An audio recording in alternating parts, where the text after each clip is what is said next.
Unternehmen müssen sich grundsätzlich die Frage stellen nach dem Operating Model in der Zukunft. Wie können wir in der Zukunft noch in der Lage sein, am Markt zu agieren, wenn der Demographic Shift noch schlimmer zuschlägt, als es heute schon tut?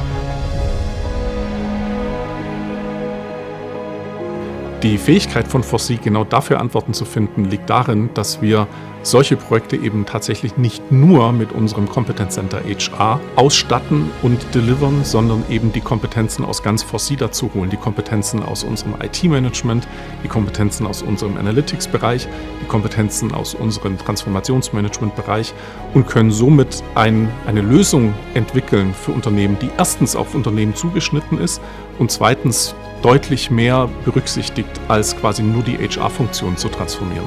Also die zentralen Handlungsfelder des Demographic Shifts, die sich für Unternehmen und Organisationen ergeben, haben natürlich was mit der HR-Funktion zu tun. Natürlich was mit der Fähigkeit zu rekrutieren, natürlich was mit der Fähigkeit, Kompetenzen zu entwickeln innerhalb des Unternehmens. Aber es ist viel mehr als das. Es ist viel mehr als HR. Es hat auch was mit der Gesamtorganisation zu tun. Es hat was mit dem Operating Model zu tun. Es hat was mit der Unternehmenskultur zu tun und es hat was mit der Digitalisierung auch zu tun. Wo kann Automatisierung zum Beispiel helfen?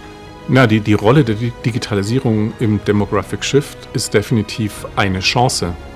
Ich bin fest davon überzeugt, dass wir ohne die Digitalisierung den Demographic Shift nicht bewältigen werden können.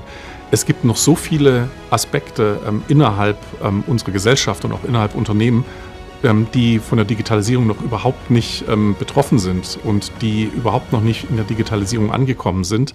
Beispiel: Es ist heutzutage ganz klar und völlig logisch und selbstverständlich, dass ich mit meinem iPhone oder mit meinem Smartphone bei Amazon mit irgendwie 3 Klicks etwas bestellen kann. Auf dem Weg zur U-Bahn. Wie ist es, wenn ich mich in einem Krankenhaus anmelden will, weil ich, eine OP habe?